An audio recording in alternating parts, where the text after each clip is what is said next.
Jingle bells, jingle...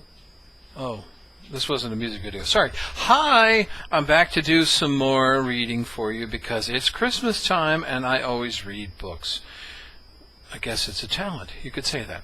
I have here a little tiny copy of A Visit from St. Nick, or if you prefer, Twas the Night Before Christmas. Take your pick, whichever one it is. So I'm going to read this one because this one also is a favorite. So you Hamels out there and the others who are watching, I hope you enjoy the story. It's a classic. It's been around a long time. This is the night Before Christmas, the classic edition. It is by Clement C. Seymour. Wasn't that the name of a big flesh-eating plant? Oh, never mind. Different story. Clement Seymour, and the illustrations are by Charles Santori. So, there's the cover, and you can see it right there. 'Twas the Night Before Christmas. Some guy who's drunk and winking at you. So, he's a drunk and a lech. That's nice. There we go. If you hear comments from people on the side, ignore them, because they're just not part of the story. Okay, here we go. 'Twas the night before Christmas, went all through the house. Not a creature was stirring, not even a mouse. Very nice house. A little bit of moon there in the background. See, it's very nice. The stockings were hung by the chimney with care, in hopes that St. Nicholas... Again, there's interference from the back. I hope you can't hear it because it's really sad. In hopes that St. Nicholas soon would be there. Very nice stockings, nice fireplace. Notice the fireplace is not on, so the criminal coming down the chimney will not get burned, as we've seen recently. The children were nestled all snug in their beds, while visions of sugar plums danced in their heads. So there they are, and they're nestled, and the best they can come up with is sugar plums, so apparently they've never had a Snickers bar. And Mama in her kerchief, and I in my cap, had just settled down for a long winter's nap. I have nothing funny to say about that one. It seems like they're resting very peacefully. How are we doing so far? Having fun? Huh? Excuse me, I have some beatings to conduct. When out on the lawn there arose such a clatter, I sprang from the bed to see what was the matter. And those socks, that is happening right there. I think I should have a pair just like that, personally. That's some serious stocking action right there. Meanwhile, look what Ma's doing. Still in bed. Anybody else experienced that phenomenon? Huh? Yeah, I think we have. Ow. I got stabbed. I feel so proud.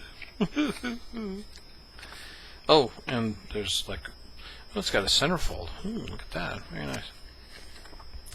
The moon on the breast of the new fallen snow. That's supposed to be crest. Who wrote this bloody thing? This thing is wrong. The moon on the breast of the new fallen snow gave the luster of midday to objects below. There we go. There's the moon, and there's the objects, and there's the midday, and there's the breast. Away to the window I flew like a flash, tore open the shutters, and threw up the sash. All together now.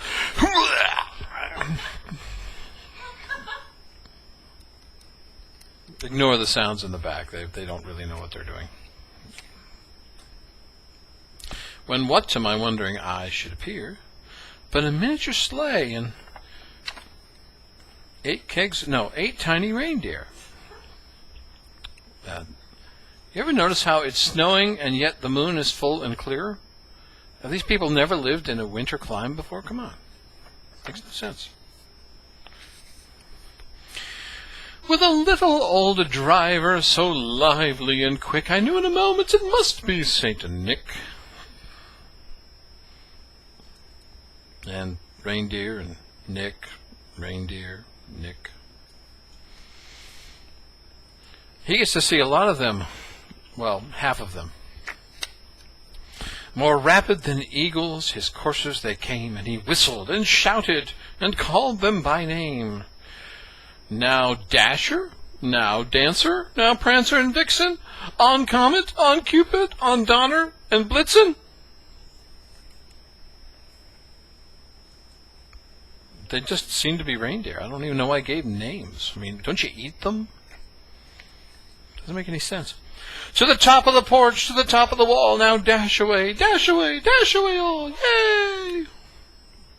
But they're not going to the top of the porch, they're landing on the lawn, it looks like. So, again, the illustrator doesn't quite get the idea. As dry leaves that before the wild hurricane fly, when they meet with an obstacle, melt to the sky, so up to the housetop the coursers they flew, with the sleigh full of toys, and St. Nicholas too. Now they finally got the right destination, so they landed up there where they're supposed to. You gotta wonder,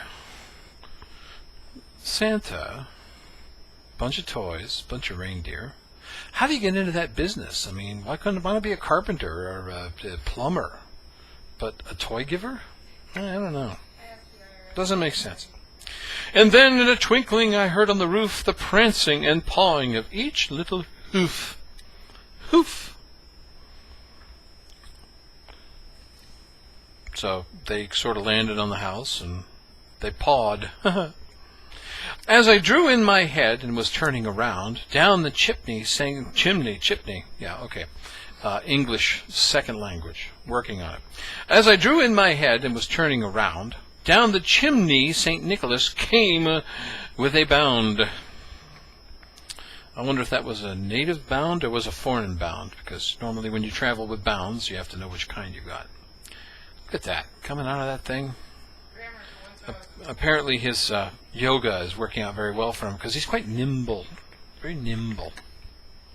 He was dressed all in fur from his head to his foot, and his clothes were all tarnished with ashes and soot.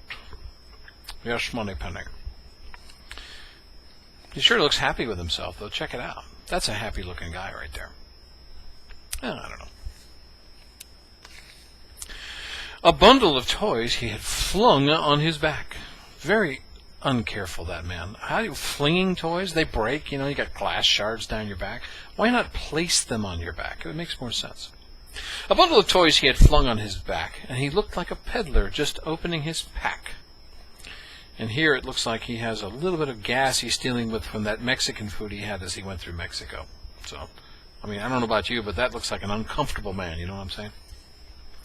His eyes, how they twinkled, his dimples, how merry. His cheeks were like roses, and his nose like a cherry. He sounds like a fruit salad.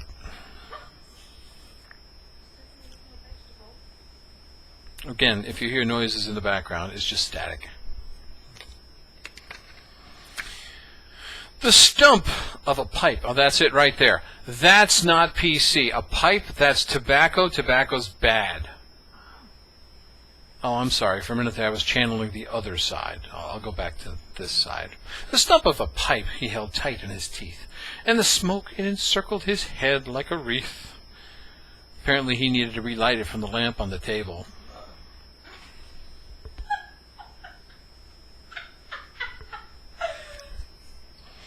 Static. My goodness, I had no idea I was telling the story in a sty. He had a broad face and a little round belly. See, I have a little face and a broad round belly, so we're real similar in that respect. That shook when he laughed like a bowl full of jelly. He was a chubby and plump, a right jolly old elf, and I laughed when I saw him in spite of myself. Yeah. This guy seems overhyped to me. I mean, he's got no lightsaber. He's got no droids. Boring. Well, that's just a personal opinion, of course. A wink of his eye and a twist of his head soon gave me to know I had nothing to dread. If your security standards are such that somebody could wink at you, you need to beef up a little bit. Maybe a little bit more firearms, maybe some more alarm systems. I don't know, something. But come on, that's a pretty low standard. I had nothing to dread. I don't know, I want to look at that face. I think I got a few things to dread there. He spoke not a word.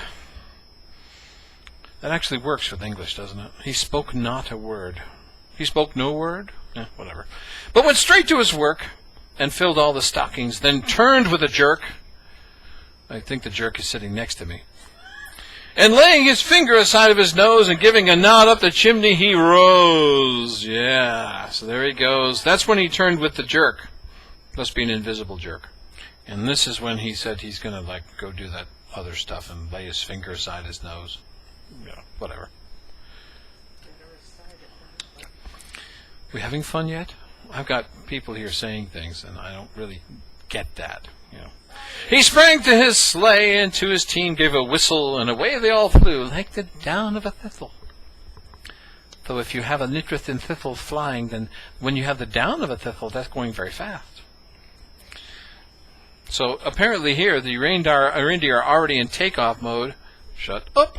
They're already in takeoff mode, and the dude ain't even in the carriage yet, man. He's not even there. Apparently the sleigh is going to slay him. Get it? But I heard him exclaim ere he drove out of sight, "Merry Christmas to all, and to all a good night." And there he goes. According to all the scientists, he's supposed to visit about 3,000 houses per second, and he's supposed to be traveling somewhere near the speed of light, and his reindeer burn up because of the air friction and stuff like that. But hey, it's a story. And that is the end. Hooray. So I hope you've enjoyed watching it. I've got something going on here. I'm not quite sure what it is. But we'll see ya. Bye.